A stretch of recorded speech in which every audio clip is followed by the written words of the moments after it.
Good morning! Welcome to Goldie. Yes, I thought I would talk about this. In-ear monitors, my 64 audio A6T. This is the custom version. This is custom to my own ear canals. You can also get the universal edition, which is the U6T. You might like that. I want to talk about it because I never really talked about them. And I've been using them all the time. I use them as my reference. And I thought I should make this video because back when I was looking for in-ear monitors and I was looking up this model, there wasn't really much videos on YouTube, especially for guitar players, right? The first 64 audio that I'd tried was the U12T, the one with the 12 drivers. 12 each side, I believe. This is because it's 6 each side. I was initially looking at others like Westone, you know, the Mac series and the W series, I believe it was, and the Shure stuff, the SE846.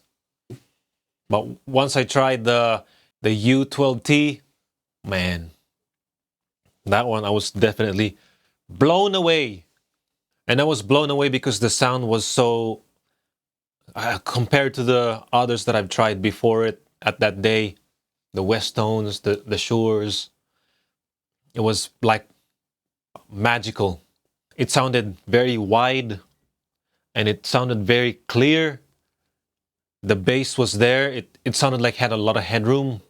I completely forgot about all the others that I tried previously to that, and even the ones after, which was the Ultimate Ears stuff. I tried some JH Audio stuff. The JH Audio didn't really work for me.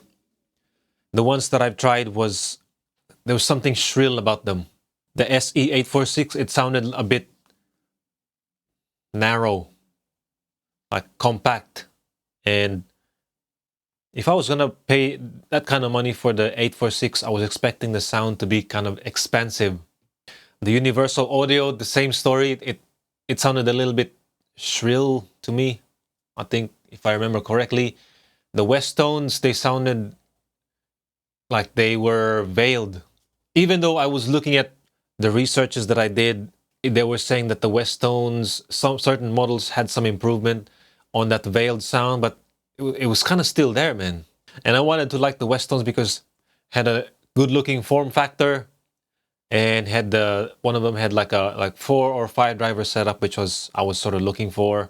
Had a good cable on them. Everything seems to work okay, but once I tried it out, man, I was disappointed. So after I tried the U12T, being blown away by it, went home, and then I think some other day, thinking about it a lot, and then I went back to the audio store. I thought I'd try out the U6T because all that time when I was doing some research, there was only one guy on YouTube that was demoing it, and you remember he's Ryan Bruce Fluffman. He went to 64 Audio headquarters and then he got himself an A12T. But then again, later on he got the A6T or the U6T with one of them, probably the A6T. And then he said that it suited him better because of the way it sounded. His guitar sound in his ears sounded more like what it sounded like in the PA or on stage. That put the A6T in my mind. He also spoke about, I think, the Neo and the N8s, or the Nates, as you would call it. The U6T, it sounded a little bit lesser than the U12T. However, I find with the U12T, the sound is more like, yes, it is vast and very clear and punchy, but it sounded like it was in front of me. And I was also testing these in-ear monitors using videos of me playing guitar on YouTube. How I would hear the tones on those YouTube videos is how I'm gonna hear it while I'm playing. And then I heard the U6T, I tried it. The sound, unlike the U12T, pardon me, unlike the U12T, the sound is more like here, like you are in the sound. And there is a little bit of loss of detail, like the detail was a little bit more relaxed And I thought, even if it is a little bit relaxed, I think it was fine, because if I was gonna be using these inner monitors on stage, for example, the mid-range is pretty good anyway. It has good low end when I'm looking at some media.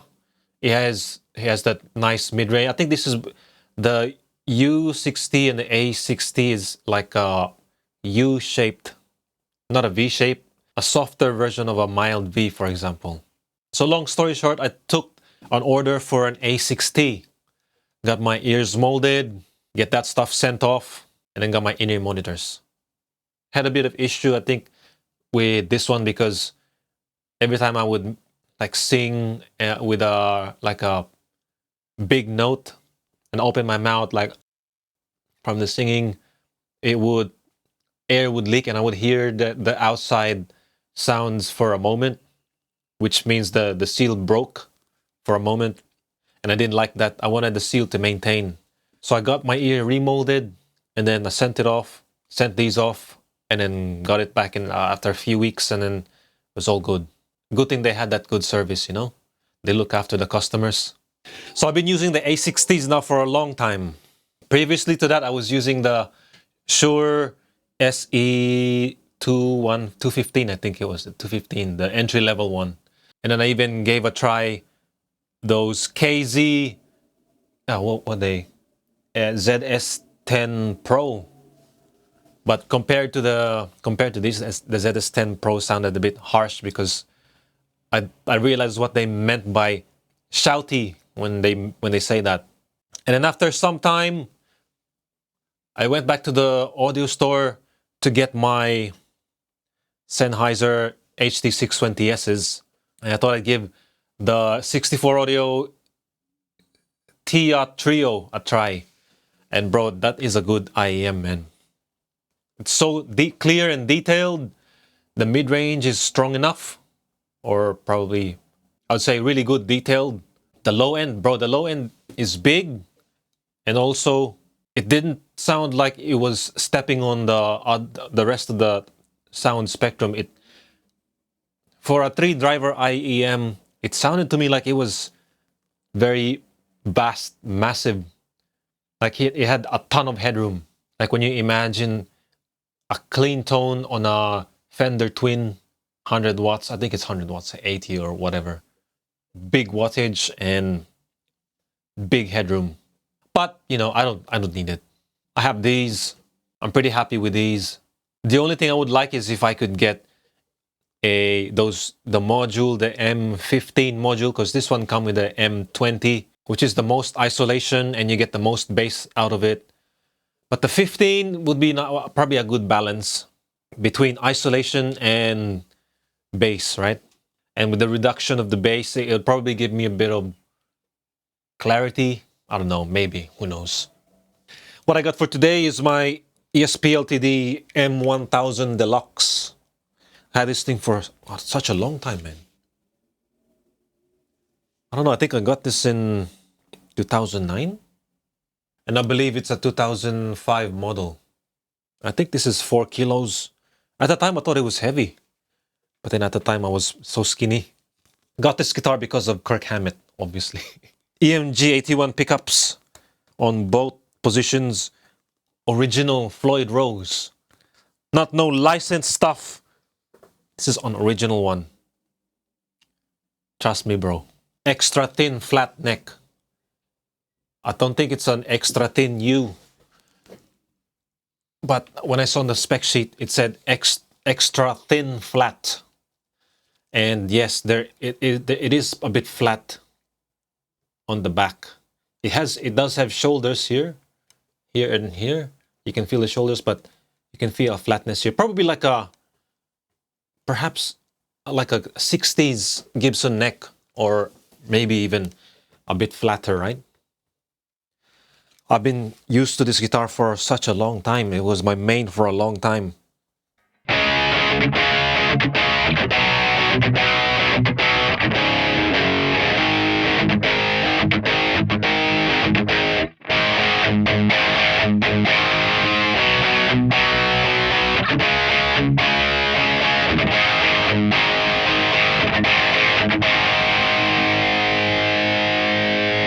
Now with the frequency spectrum of these headphones though, with the A6T, I feel like the bass or the low end is just a little bit enhanced. Maybe just a little bit, because when I listen to my demoing in here, like extended playing, guitar playing, riffing, when I'm listening to the Sennheiser HD 620S, and then when I drive in the car, their low ends are similar. Like in the car, it's on the neutral side, same with the 620S. But with this, I can feel the low end. I don't know. Maybe I don't know.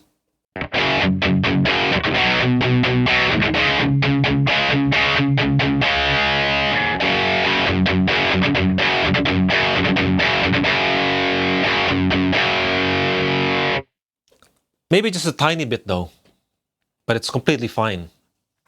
And then the low end is more detailed than the HD 620S.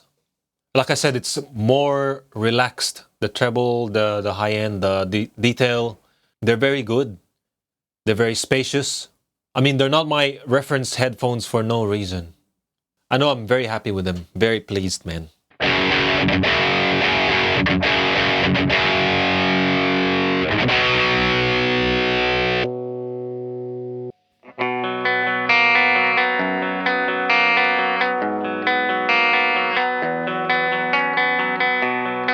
Man, I think when it comes to getting a custom-made IEM, I think it would be better if you get a long cable. If you get an option, grab the long cable, because you can always kind of coil the excess cables if you don't need, if you think you're gonna have some tangling issues. However, if you're short of cable, it's annoying to add extension cables and things like that. Man, did I mention the isolation? And this is pretty good.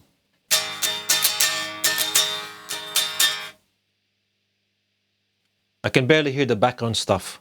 By the way, I'll have you know that this is not a sponsored video. This is something I bought with my own money. It was not an easy purchase because of the price, you know. However, as I'm expressing, these have become my go-to for pretty much everything. From guitar noodling to mixing. I just haven't used it for live gigs because it's not something I'm used to. I'm okay with using just those silicone custom-made earplugs that have the Etymotic filters on it. The Etymotic, the ER15, I believe they are. I prefer that on stage, just some attenuation so that I can still hear everything kind of semi-naturally. I'm so relieved, and it's been quite worth it. After trying several pairs of overpriced headphones, IEMs, I gave in and then got these custom mold beauties. So again, use cases: practicing the guitar quietly, listening to music, monitoring in studio type situations, and recording demos, and monitoring yourself live if you're doing that kind of thing. Because if you play guitar, man, you know the deal. The neighbors don't appreciate your tone as much as you do. And being custom molds, they are very comfortable because they are made for me. The only problem is you cannot tell people how good they are. You're gonna have to send them to the audio store and try the universal version. There's no sharing these unless you want to get real close with your bandmates. When it comes to durability, who knows? I take care of them. I handle them with care because they are delicate. They're like acrylic or something. Guess only time will tell. And again, they are expensive. Kind of like could have bought another guitar expensive. But it's a good piece of gear. Very important. So you're going to be using all the time for practicing. You get all that valuable skill. So it's okay. I think that's super acceptable. Nevertheless, man, if you're looking for an IEM, go to the audio shop.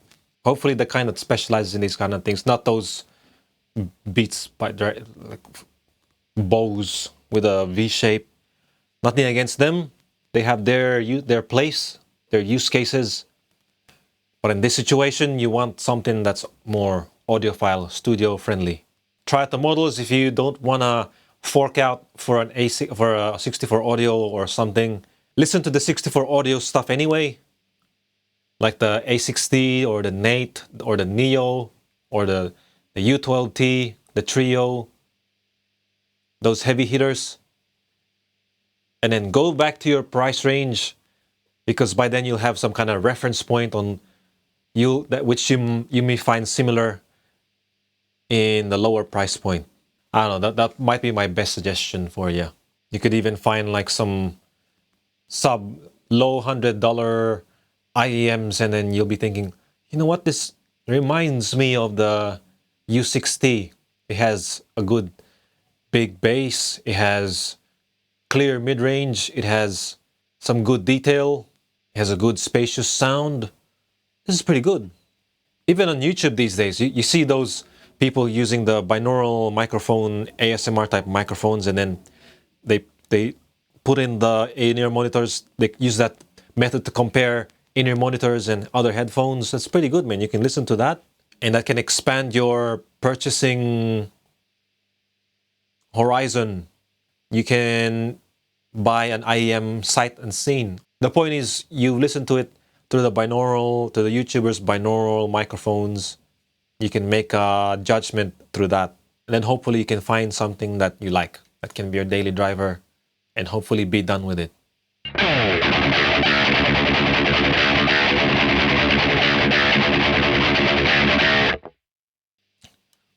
So allow me to reiterate, after all these years, the 64 Audio A6T is still my benchmark. So if you're a guitar player seeking comfort, clarity, a bit of peace and quiet, then these might be your best friends too. I've been Goldie, and if this helped you out, or if you're just looking to watch someone justify their expensive gear, then you know what to do.